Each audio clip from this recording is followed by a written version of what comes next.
The neighborhood had always thrived on a delicate balance of quiet routines and unspoken etiquette, the kind of place where people noticed everything yet pretended not to, maintaining a veneer of suburban harmony even as they measured each other's lawn heights and trash can placement.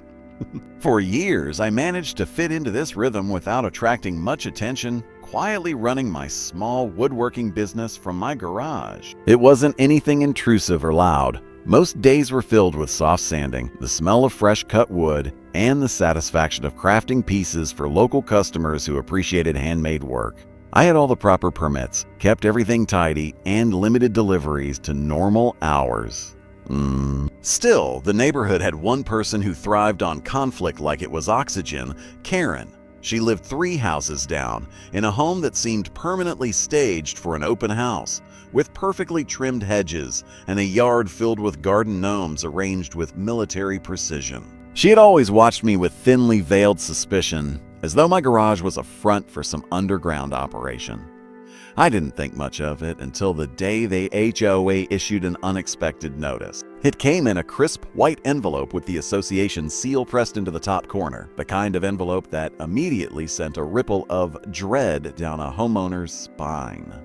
Inside was a formal warning accusing me of running an unlicensed commercial enterprise and violating neighborhood noise and traffic regulations. The accusations were exaggerated to the point of absurdity, claiming that delivery trucks were blocking driveways, customers were causing disturbances, and loud machinery ran late into the night. None of it was true, and I knew instantly who had filed the complaint. Karen had finally launched her attack. She had always held a certain self-assigned authority, treating the HOA policies like sacred commandments and viewing herself as a guardian of the neighborhood's integrity. In reality, she thrived on having power over others, and she wielded complaints like weapons whenever she felt slighted or bored. This time, she had gone too far. The notice demanded that I shut down my business immediately or face escalating fines, mandatory inspections, and potential legal action. It was a threat wrapped in official language designed to intimidate.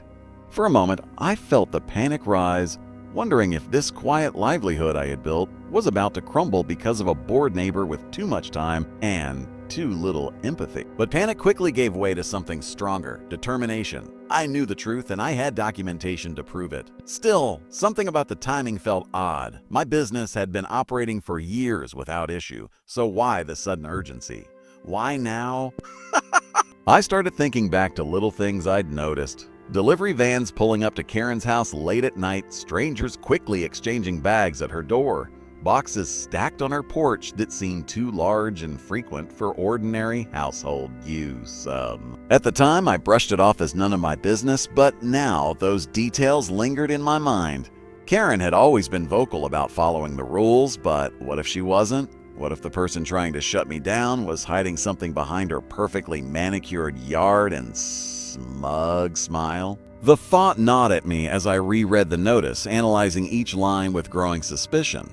If Karen had fabricated complaints about me, what else was she capable of? I realized that I needed to gather evidence, not only to defend my business, but to understand why she was targeting me so aggressively. Over the next few days, I became hyper-aware of the neighborhood rhythms. I observed deliveries, took note of unusual activity, and reviewed the HOA rulebook more thoroughly than ever before. Every rule I was accused of breaking had a clear exception or clause that supported my operations, as long as they remained within certain boundaries, which they did. That alone reassured me, but the real shift came when I passed Karen's house one morning and noticed the garage slightly open, revealing shelves stacked with containers, boxes, and equipment that didn't fit the picture she painted of herself. It wasn't the kind of mess you'd expect from a hobbyist. It looked like inventory. That discovery planted a seed, one that grew into a full investigation in my mind. If she truly had something to hide, she might have targeted me first to divert attention from her own violations. The more I considered it, the more it made sense. Karen had always been loud in her accusations and silent in her explanations, the kind of person who created smoke to prevent anyone from noticing the flames behind her own door. As the days passed, the tension in the neighborhood thickened. I received a second notice reminding me of the deadline to cease operations. Neighbors began giving me sympathetic glances, clearly aware of Karen's history of petty vendettas. Still, no one dared speak against her openly. She had spent years cultivating influence through fear and relentless micromanagement. This wasn't just about my business anymore. It was about standing up to someone who had controlled the neighborhood through manipulation for far too long. I organized my documentation, prepared a formal response for the HOA, and gathered every piece of proof showing that my business was fully compliant. But I also began quietly gathering information about Karen, staying within legal boundaries but paying attention to patterns, deliveries, and the flow of people around her property. If she wanted a war, I wasn't planning to fight defensively. By the end of the week, my resolve had hardened. Karen thought she could shut down my livelihood with a few exaggerated complaints and a forged sense of authority. What she didn't realize was that her own secrets were about to surface.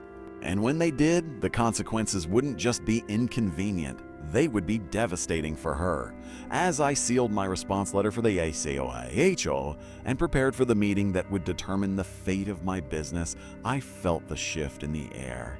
This wasn't the end of Karen's attack. It was only the beginning. The morning of the HOA meeting arrived with a heaviness that settled over the neighborhood like a storm cloud, carrying with it the weight of Karen's accusations and the uncertainty surrounding the fate of my small business. I walked to the clubhouse with all my documentation neatly organized, each page serving as a shield against the manufactured complaints she had weaponized, yet beneath that readiness was a simmering awareness that this fight went deeper than paperwork. The board members were already seated when I entered, and though they attempted to look impartial, their expressions betrayed subtle discomfort, as if they already suspected Karen's complaint was exaggerated but were obligated to proceed by protocol.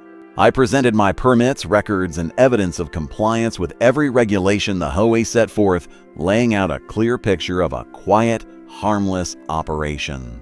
As the board members reviewed the documents, the tension in the room eased slightly, their expressions shifting from rigid scrutiny to reluctant acceptance. It became obvious that my business wasn't the problem. Something else had pushed this issue forward, something that had nothing to do with noise or neighborhood disruption. When the board informed me that Karen had submitted not just one complaint but a stack of incident reports filled with embellished claims, I finally understood the scale of her efforts. She wasn't simply annoyed.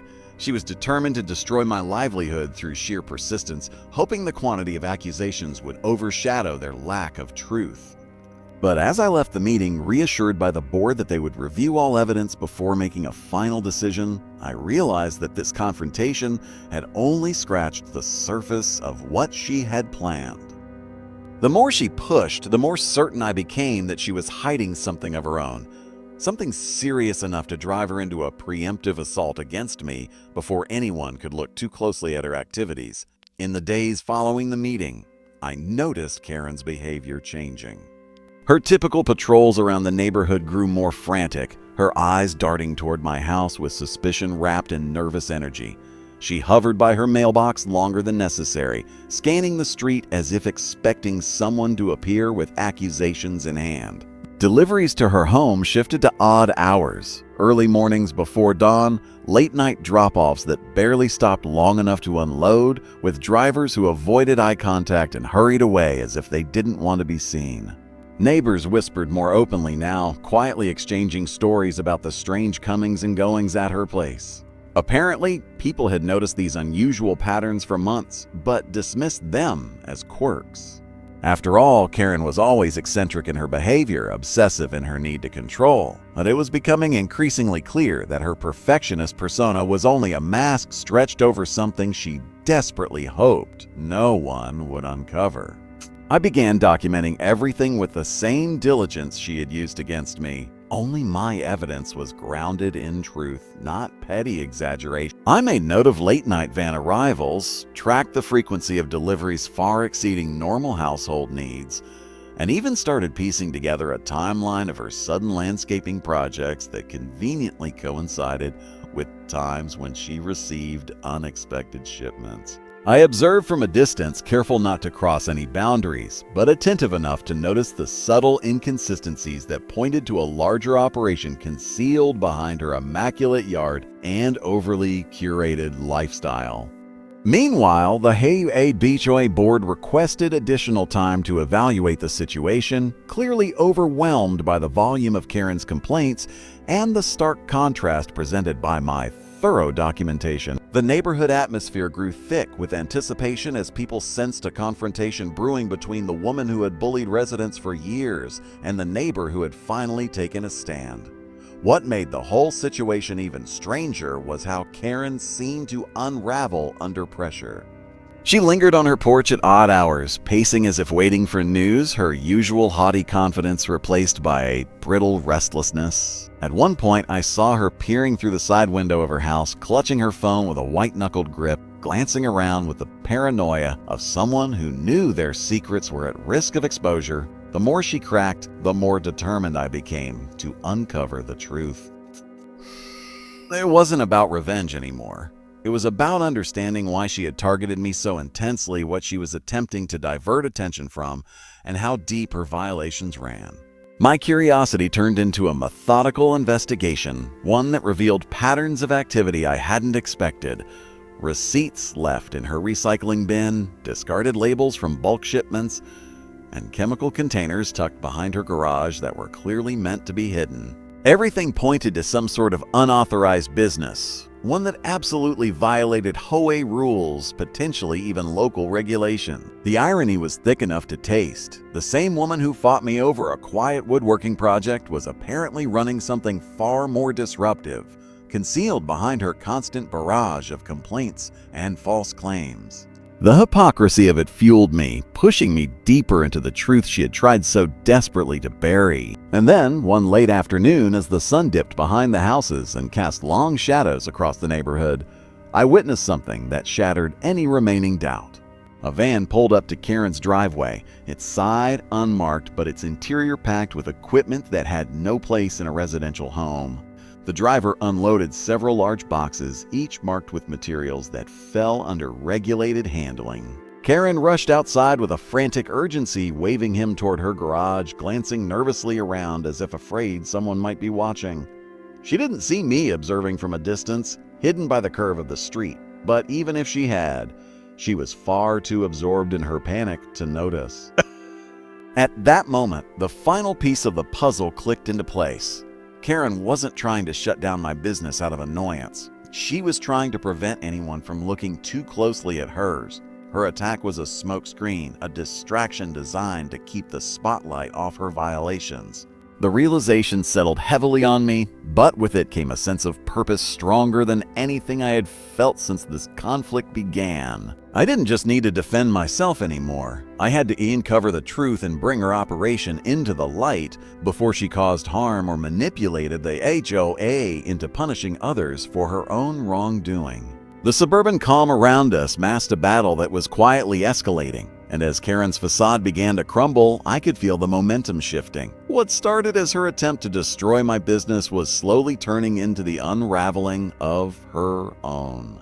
And as the day ended, I knew the next chapter of this conflict was going to expose more than either of us expected. The days that followed felt like walking through a maze of unraveling secrets, each turn revealing a deeper layer of Karen's concealed operations as the carefully crafted image she projected to the neighborhood began to crack under its own weight.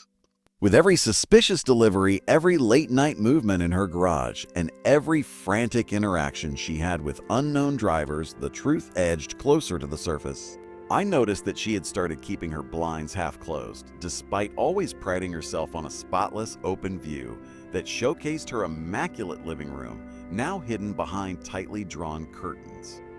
Her once predictable schedule, morning walks, midday yard inspections, and evening porch gossip, was replaced with erratic movements as if she was constantly bracing for a blow she knew was coming. Meanwhile, I focused on gathering evidence slowly and cautiously, determined to avoid crossing any legal boundaries as I built a case that could not be dismissed as speculation or neighborly paranoia. Every detail became valuable. The timing of her deliveries, the brands on discarded packaging, the sounds echoing from her garage that were far too industrial for something she'd casually brush off as a hobby. I kept a journal noting everything, and soon a pattern emerged. Regular shipments arriving twice a week, always after sunset, always unloaded with palpable urgency.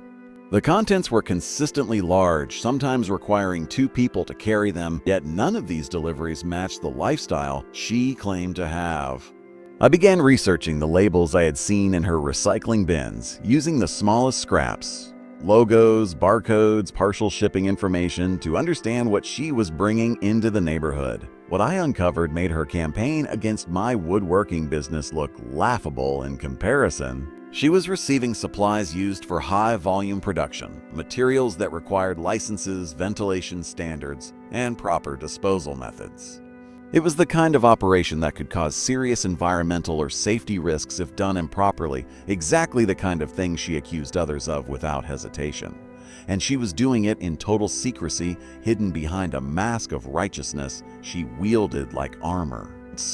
The deeper I looked, the more obvious it became. Karen was not only violating HOA rules but likely breaking city regulations, operating a covert business far more intrusive than anything she accused me of. Still, I needed irrefutable proof, something undeniable that the HOA board would have to take seriously. So I continued to observe, not with malice, but with the precision of someone who understood that Karen's influence over the neighborhood would require overwhelming evidence to dismantle. During this time, the atmosphere around the neighborhood shifted subtly. People began watching Karen more closely, noticing the same oddities I had seen. The once confident enforcer of rules now avoided making eye contact, shuffled around as if waiting for someone to confront her, and stopped initiating the neighborhood watch meetings she used to run with obsessive zeal. Her absence in community discussions was glaring, and even those who once supported her authority seemed uneasy with her sudden retreat. One night, as I stepped outside to take the trash to the curb, I caught sight of Karen struggling to unload another set of shipments. What struck me wasn't the boxes themselves, but the way she looked around before rushing them into her garage, as if the very act of being seen was a threat. That fear confirmed everything I suspected. She knew she was breaking the rules, and she feared exposure more than anything. The next morning, I reviewed her activity again, tracing how her operation expanded over the years. It was clear she had grown bolder as her influence over the HOA increased, using her reputation as the neighborhood's self-appointed guardian to shield her from suspicion. She had built a fortress of authority that discouraged others from questioning her actions. But now that fortress was showing cracks. And those cracks widened when I discovered something even more alarming. Karen had an entire secondary storage area behind her backyard fence tucked beneath a cleverly disguised garden tool shed. I noticed it by accident, glimpsing the corner of a reinforced structure beneath the shed when a delivery driver accidentally nudged the fence too hard, revealing a panel that shifted unnaturally. Peering from a distance, I could see ventilation tubing snaking behind the shed, disappearing underground into what appeared to be a concealed workspace. It was far more elaborate than anything I had imagined. A hidden extension to her garage, meticulously concealed and clearly unauthorized. That discovery ignited a sense of urgency within me. This was no longer a petty HOA violation. This was an operation built with intent, secrecy, and substantial investment.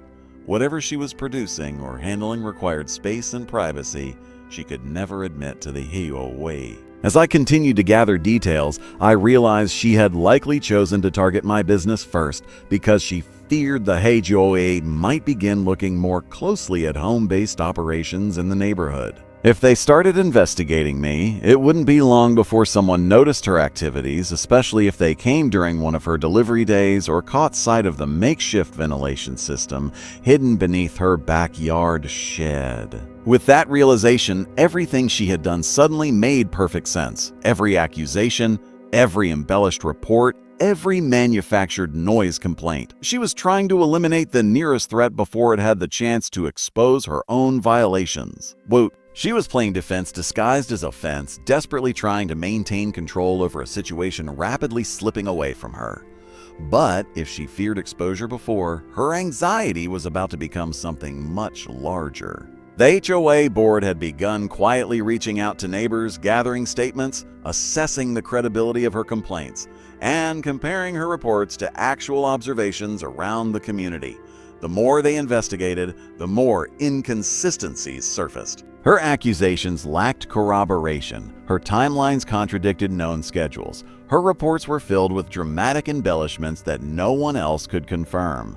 And then something remarkable happened. Neighbors began coming forward with their own stories, accounts of Karen's nighttime deliveries of unfamiliar vehicles showing up at odd hours, of chemical smells drifting through the air near her house during certain evenings.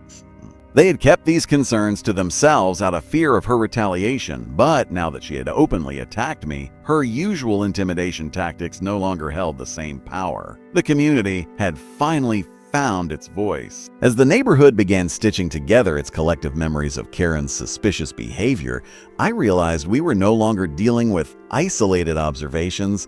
We were forming a mosaic of evidence that painted a startling picture of her hidden operation. The truth was rising to the surface, slowly but inevitably, and Karen's grip on the community was loosening with every passing day.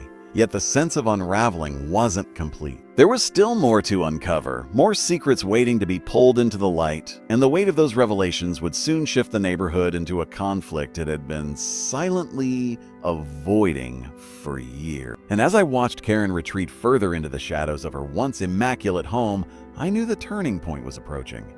The next move would determine everything. The unraveling of Karen's carefully constructed facade gained momentum in the days that followed, each new discovery pushing her closer to the edge and revealing the full scale of her desperation as she attempted to maintain control over a situation that was slipping away with increasing speed. Her house, once the epitome of obsessive order, began showing subtle signs of neglect. Porch plants wilted, her prized gnome collection sat crooked and unpolished, and her usually spotless driveway now bore faint tire marks and smudges from hurried shipments she no longer had the composure to hide. The neighborhood noticed every change, and whispers grew into a steady undercurrent of suspicion, weaving through morning walks, weekend conversations, and late-night porch talks as the community slowly awakened to the truth it had collectively ignored for far too long. While Karen retreated into the shadows of her home like a creature warding off daylight, I continued to deepen my investigation, driven not by vengeance but by a growing responsibility to protect the neighborhood from the hazardous operation festering behind her closed blinds. I spent hours compiling the evidence I had gathered, organizing it into a timeline that clearly demonstrated the escalation of her shipments, the frequency of her transactions, and the increasingly erratic behavior that followed.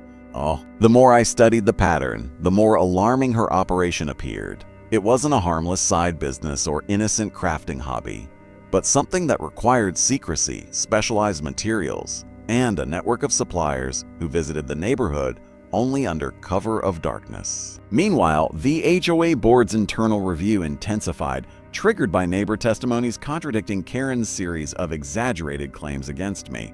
As they dug deep, they found inconsistencies in her accusations that hinted at malicious intent rather than genuine concern for neighborhood harmony. Her long history of filing complaints, any of which were dismissed or only partially validated, began to paint a picture of a woman who used the HOA as a personal weapon, wielding rules as tools of domination. Her credibility weakened with every old report revisited, each petty grievance exposing the pattern of her behavior. And yet, the board remained cautious. Karen had been a vocal member of the community for years, and dismantling her influence required more than suspicion. It required undeniable proof. I knew the next step would be the one that shifted everything, identifying exactly what she was producing in her garage and hidden workspace. One evening, as twilight bled into night and a soft breeze carried the scent of sawdust from my workshop, I found the opportunity I'd been waiting for. Karen's garage door opened just enough for a sliver of interior light to spill out, casting a thin, trembling beam across her driveway. From my vantage point, partially concealed behind a tree, I could observe her moving quickly around the space, stacking boxes, rearranging equipment, and frantically wiping down surfaces. It was clear she was preparing for something, either a final shipment or a hurried cleanup, before someone arrived. For a moment, the garage door opened wider as she dragged one of the larger boxes toward the hidden entrance beneath her backyard shed. The interior was illuminated just long enough for me to glimpse industrial-grade machinery, work tables cluttered with equipment, and shelves lined with containers that absolutely did not belong in a residential garage. The scene was unmistakable. Karen was operating an unlicensed production facility, one that required permits, safety protocols, and inspections she had never obtained. The site solidified everything I had suspected, and it became the linchpin in the case I was building. The risk she was posing to the neighborhood, both in terms of safety and legal liability, could no longer be ignored or brushed aside by her self-righteous posturing. Over the next few days, Karen's behavior escalated into something bordering on frantic. She paced her yard at odd hours, made rushed phone calls with clipped urgency, and even stood at the end of her driveway staring toward my house with a mixture of fear and fury carved deep into her expression. She seemed to sense that her world was crumbling, that the secrets she had guarded for so long were slipping through her fingers. At one point, she cornered a board member during a morning walk, gesturing wildly and speaking with such intensity that her face flushed bright red. The neighbor listening to her didn't hide his discomfort, stepping away quickly as she continued to rant about a neighborhood dangers and rule breakers, her voice cracking under the weight of her unraveling authority. It became clear to everyone that Karen wasn't acting out of community concern but out of self-preservation, and despite her attempts to regain control, the neighborhood slowly shifted its support away from her. People no longer nodded sympathetically when she complained. Instead, they exchanged wary glances, whispered concerns, and pulled their children closer when passing her property. Her influence, once built on fear and intimidation, had begun to collapse under the evidence of her lies. The pressure reached a tipping point when the HOA board, overwhelmed by the growing number of statements from neighbors and the inconsistencies in Karen's reports, scheduled a full hearing to address the situation. They requested documentation from both sides and informed Karen that they would be conducting a neighborhood inspection to verify her claims. The moment the notice was delivered to her door, her expression shifted into something that looked like shock carved in stone. The inspection posed a direct threat to her entire operation. One look inside her garage or behind her shed would expose everything she had worked so hard to hide. And I knew she was aware of that. Within hours of receiving the notice, she began another frenzy of activity, dragging boxes into her house, moving equipment around, even attempting to disguise the smell of chemicals with overpowering floral sprays that drifted across the neighborhood like an artificial fog. Her panic became impossible to ignore, and even those who once defended her began to question what she was so desperate to hide. That night, after the sun dipped below the horizon and the neighborhood quieted down, I watched from a discreet distance as Karen attempted to dismantle part of her hidden workspace. She struggled to carry heavy containers, nearly dropping one as she tried to load it into her car. Sweat streamed down her face, and her movements were frantic, disjointed, lacking the precision of someone in control. The magnitude of what she was trying to cover up was becoming too large for her to manage, and the weight of her deception bore down on her like a collapsing structure. As I observed her, a realization washed over me. Karen had never expected anyone to challenge her. She had never anticipated that her own actions would one day become the focus of scrutiny. She had built her dominion on intimidation, assuming her rules, complaints, and spotless reputation would shield her from suspicion.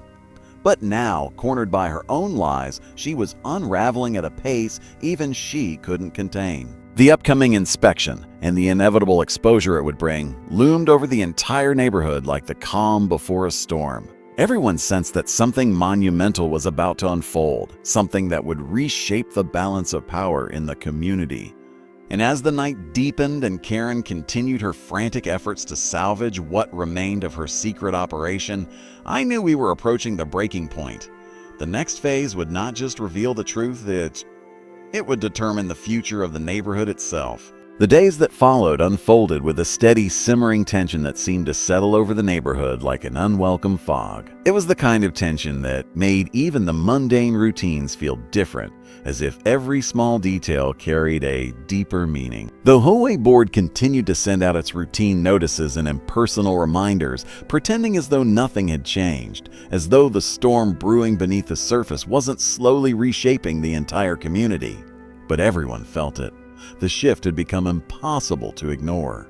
The discovery of the financial irregularities had marked a turning point, but it was only the beginning. Behind closed doors, the whispers grew louder. Neighbors who had once been indifferent suddenly found themselves examining every HOA decision with new suspicion. The friendly waves across driveways were replaced with cautious glances, each person wondering what their neighbors truly thought, and more importantly, what they planned to do next.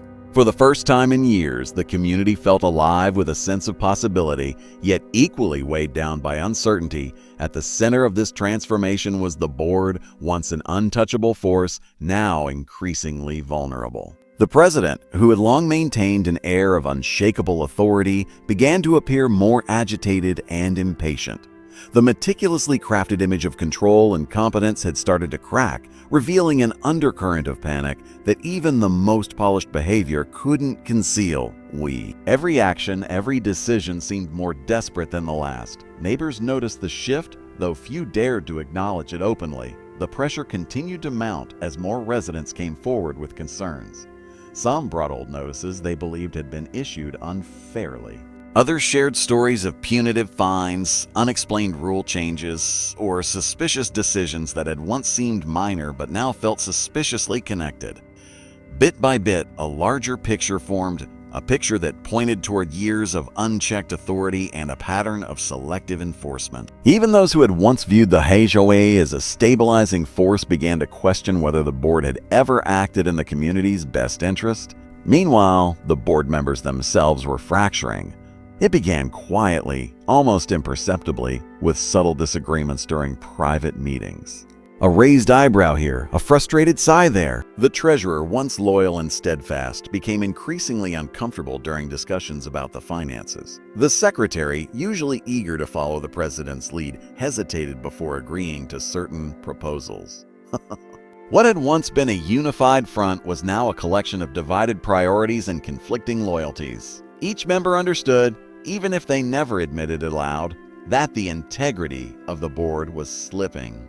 But while the board wavered, the rest of the neighborhood began to find unexpected resolve. Residents who rarely participated in HOA matters started attending meetings, quietly filling seats and observing every word, every expression. They spoke little, but their presence alone sent a message. The community was watching. With each meeting, the audience grew. The atmosphere became heavier, more charged, as though everyone awaited a moment that had not yet arrived, but was undeniably approaching. Amid this growing unrest, documentation continued to surface. Old inspection records, archived emails, previous budgets, all meticulously gathered and reviewed. Patterns emerged that could no longer be dismissed as coincidence. Expenses listed under vague categories, unexplained withdrawals, vendor contracts that led to dead ends. What once looked like simple clerical errors now pointed towards something more deliberate, and while no accusation had yet been spoken aloud, the implication became impossible to ignore. The community's quiet determination contrasted sharply with the board's increasing defensiveness. Each attempt by the president to reassert control only seemed to accelerate the unraveling. Notices became harsher, enforcement more rigid, as though tightening the rules might somehow restore the authority slipping through their fingers. But instead, these actions only fueled further suspicion.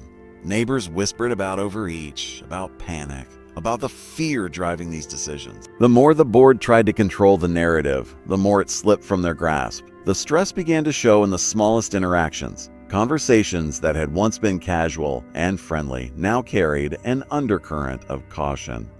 People chose their words carefully, wary of being overheard or misunderstood. Even routine walks around the block felt different, as though every step passed through invisible boundaries drawn by shifting alliances. Longtime residents found themselves wondering who truly stood with them and who still clung to the old order out of fear or habit. Trust, once easy and assumed, became something fragile and rare. It was during this period of heightened tension that a significant moment unfolded, one that would later be seen as the true start of the fracture. The treasurer, long quiet and compliant, finally broke rank in a subtle but irreversible way. During a routine meeting, they asked a question, one so simple and straightforward that it instantly silenced the room. They inquired about a specific financial discrepancy, not with accusation, but with genuine concern. Yet the question's impact was profound. It forced the board to confront an issue they had been avoiding, and it signaled to the community that the board was no longer unified. The president's reaction only worsened the situation. Instead of addressing the question with transparency, they responded with deflection, irritation, and thinly veiled hostility. The tension between the two board members became obvious, and although no further words were exchanged, the damage was done. The audience noticed. The other board members noticed. And most importantly, the treasurer noticed that the president had no interest in accountability. From that moment, the fracture line was set. After the meeting, whispers spread rapidly. Some speculated that the treasurer might step down. Others believed they might become an unexpected ally to the community. Regardless of the rumors, one thing became clear: the board's foundation was no longer stable. What had once appeared unbreakable now trembled under the weight of unanswered questions and growing distrust. Meanwhile, the resident who had sparked this entire shift, the one who had discovered the initial irregularities, remained steady, quietly preparing for what was to come. Every document was carefully organized. Every piece of evidence was verified and cross-checked. They understood that what lay ahead required not anger, but patience and precision. The truth alone would be enough. It simply needed to be presented at the right moment. And as the neighborhood continued to hold its breath, that moment drew closer. The tension thickened not with chaos, but with anticipation. The community was no longer passive. The board was no longer untouchable. And the fragile balance that had defined the neighborhood for so long had finally begun to shift. The fracture had formed. The only question now was how far it would spread before everything finally broke open. The weeks that followed settled over the neighborhood with an intensity that could no longer be dismissed as simple tension.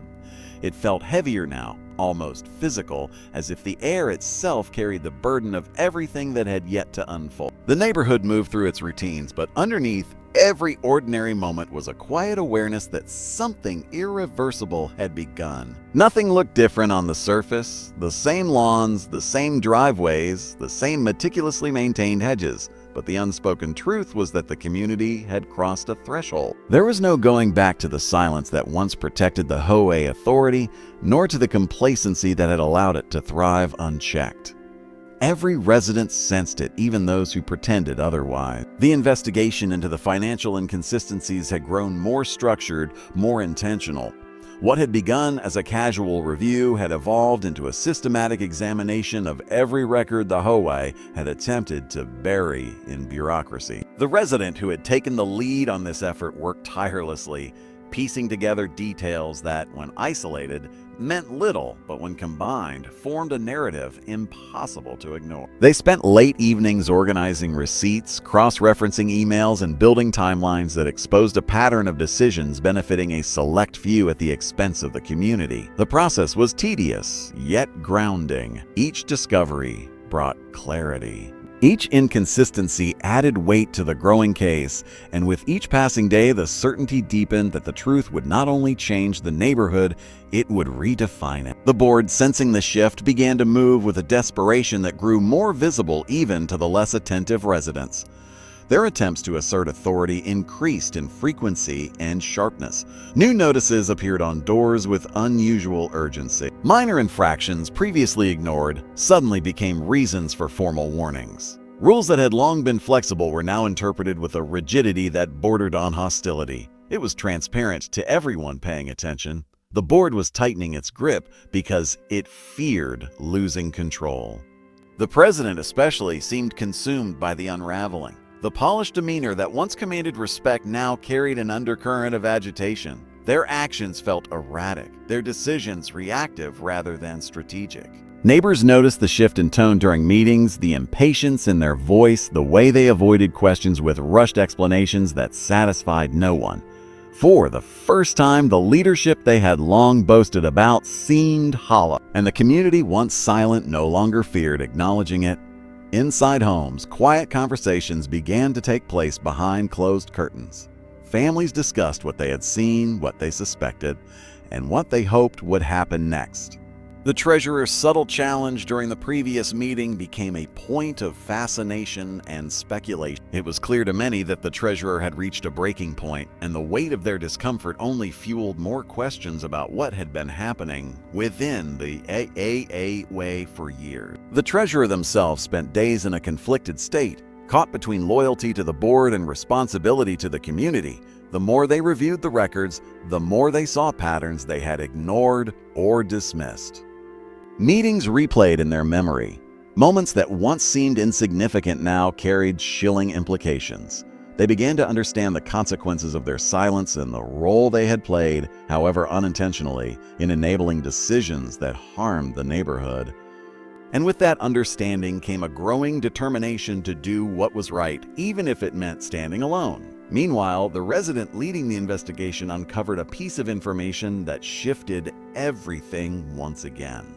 Buried among routine invoices was a set of charges that could not be explained away by clerical error or oversight. The inconsistencies were too precise, too deliberate. The numbers did not simply fail to add up, they exposed a level of manipulation that revealed intent. It became clear that funds had been redirected in ways that benefited the president personally, though not explicitly enough to accuse without further proof. It was the missing link that connected months of suspicion into a coherent truth, and the discovery solidified the need for full transparency. Instead of rushing to reveal the findings, the resident chose patience. Evidence meant nothing if presented without structure. And so they worked with renewed focus, organizing every document, annotating each discrepancy, and preparing a comprehensive summary that would withstand scrutiny from anyone, board member, neighbor, or outside investigator. What they prepared was not a simple accusation, but a complete narrative of misused authority, financial mismanagement, and strategic deception. As the evidence grew stronger, so did the resolve of those quietly observing. Attendance at HOA meetings continued to rise, but the atmosphere shifted from passive curiosity to collective vigilance. Residents no longer attended to simply listen. They came to hold the board accountable. Their silence was not submission, it was expectation. They were waiting for the truth to surface, and they intended to witness it firsthand. The board, in response, attempted to regain control through procedural changes. They introduced new meeting rules, restricted discussion topics, and shortened the time allotted for questions. But these efforts backfired. Each attempt to limit transparency only heightened suspicion and strengthened the community's resolve. The president's insistence on restricting access to financial records sparked outrage, even among residents who had previously been indifferent. It became clear to everyone that the board was no longer acting in the community's best interest, but in its own protection. Amid this escalating confrontation, the neighborhood took on a strange stillness. It wasn't the calm that precedes peace, but the silence that comes before something inevitable.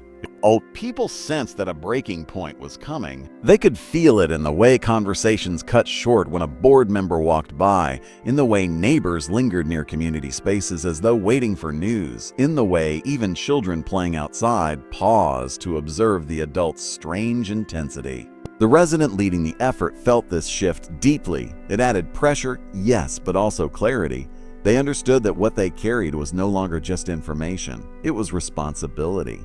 The evidence they held was no longer about personal frustration or unfair treatment. It had become the key to restoring trust and fairness within a community that had been misled for far too long. And as they prepared the final set of documents, they felt the weight of everything that had led to this moment. Every irregularity discovered, every inconsistency revealed, every whispered conversation and suspicious decision, all of it had built toward the point that now stood directly ahead.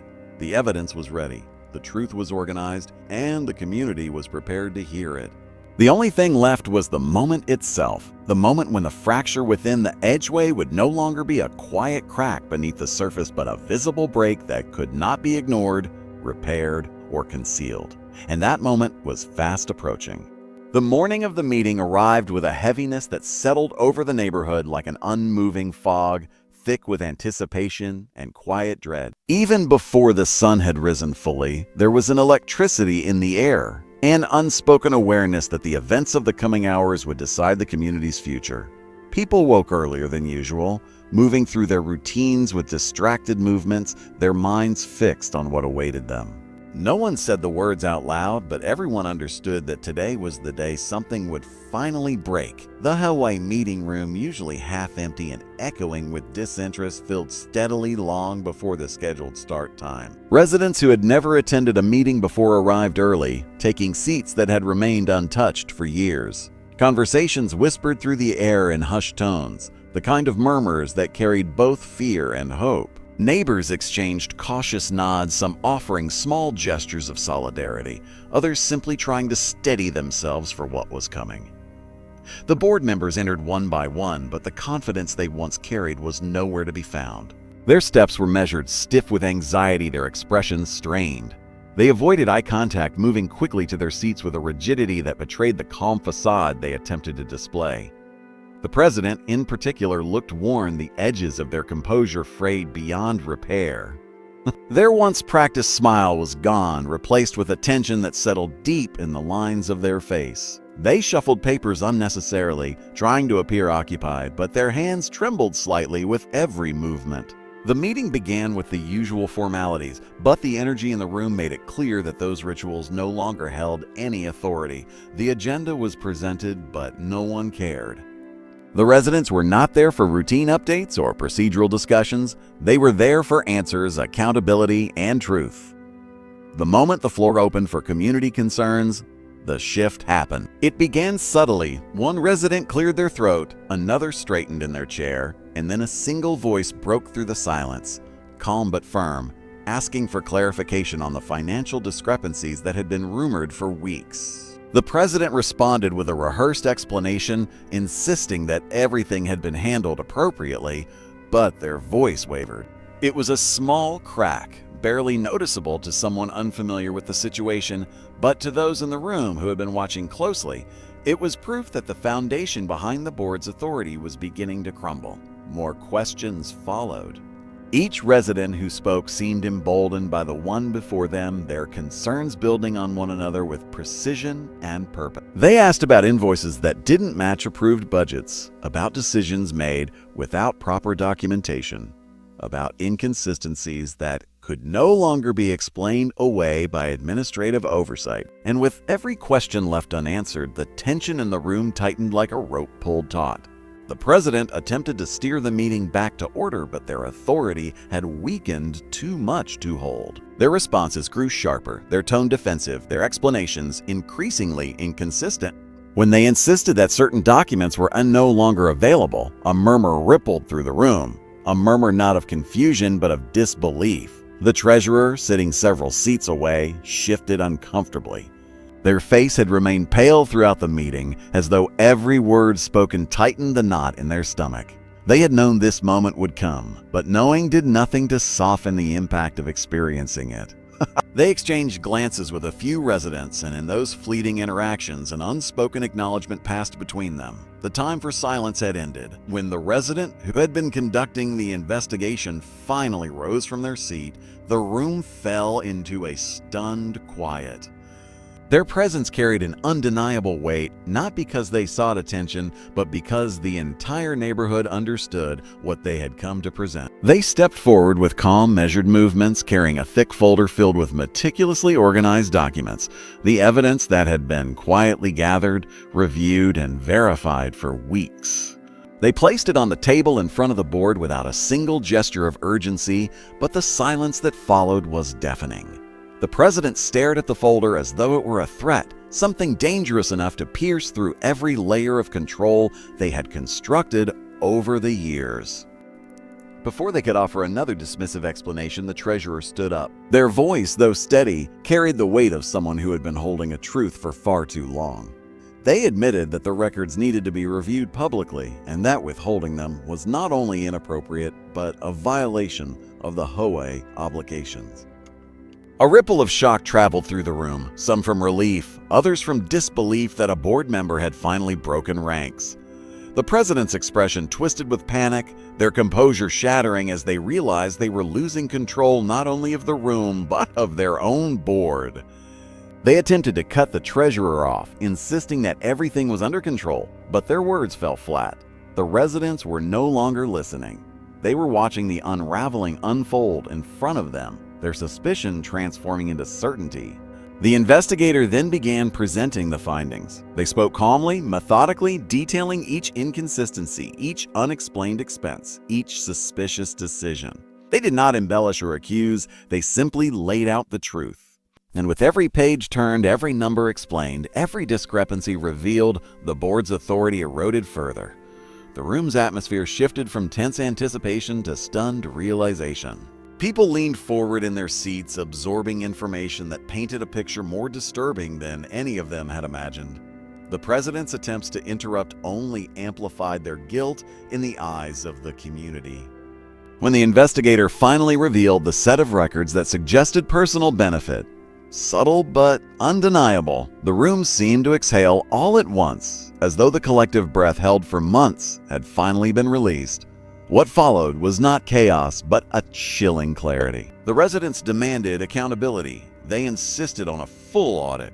They called for an emergency vote, and for the first time, the board was forced to reckon with a community that had awakened. The president, cornered and floundering, tried to regain control, but it was too late. Their authority had collapsed under the weight of evidence and the undeniable unity of the neighborhood. The treasurer, unable to justify staying silent any longer, announced that they would cooperate fully with the investigation. Their statement became the final blow that sealed the board's fate. As the meeting adjourned, the community left with a resolve stronger than anything that HOA had ever faced. And in the president's trembling hands, still clutching the now opened folder of evidence, the neighborhood saw what they had been waiting for. The first undeniable crack in the foundation of a regime that had ruled unchecked for far too long. The collapse had begun, and there was no stopping what came next. In the days that followed the explosive meeting, the neighborhood moved with a strange blend of urgency and stunned silence, as if everyone were adjusting to the abrupt shift in power that had rippled through their once controlled community. What had begun as a subtle undercurrent of suspicion had transformed into a full-scale awakening, and the impact of that transformation reached into every corner of the neighborhood. The president, whose authority had once seemed untouchable, had retreated from public view, appearing only when absolutely necessary and avoiding all interactions with residents who now watched them with a mixture of anger, disbelief, and morbid fascination. The treasurer, on the other hand, stepped forward with a determination that surprised even those who had suspected their discomfort during the previous meeting. They began working openly with the residents, providing documents the board had long kept hidden and answering questions that had never been allowed to reach the surface. Their cooperation signaled a turning point, a shift from passive complicity to active accountability, and the community responded with a sense of cautious respect. The investigation deepened with remarkable speed. Neighbors who had once felt powerless now found themselves part of something larger, each person contributing their observations, records, and memories to the collective effort. They combed through years' worth of meeting minutes, receipts, and financial statements, uncovering a pattern of misuse that went far beyond what anyone had originally guessed. Small acts of favoritism, questionable reimbursements, and unauthorized expenditures formed the groundwork of something far more intricate, a system carefully constructed to benefit a select few while masking itself behind layers of administrative jargon. The resident who had initiated the investigation became the de facto leader of the movement. Their home became an unofficial headquarters where neighbors gathered in small groups to cross-reference documents, prepare reports, and plan their next steps.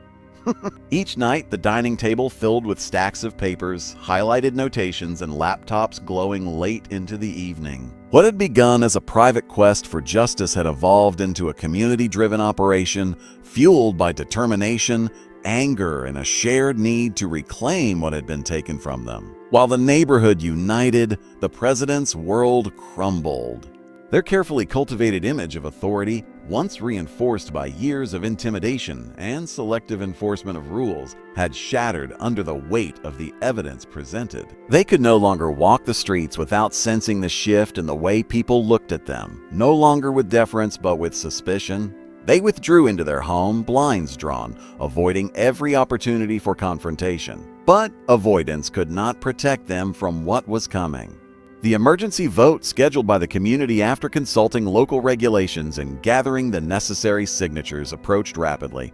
The announcement of the vote spread through the neighborhood in hushed but determined whispers. Residents who had never before considered themselves involved in community politics now studied procedures, reviewed bylaws, and ensured every requirement was met. The date and time were posted publicly, and as the announcement circulated, a sense of inevitability settled over the neighborhood like a slow-moving storm. On the evening of the vote, the community center filled beyond capacity.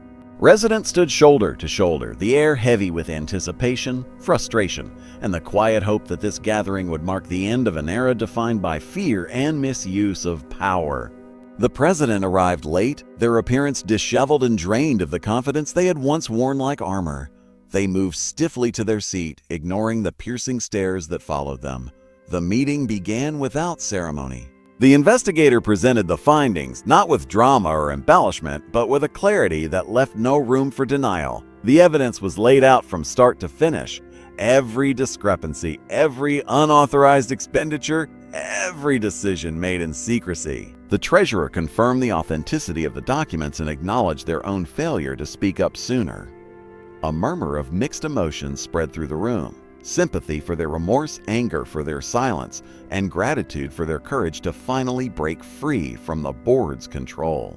When the president was given the opportunity to respond, the room held its breath.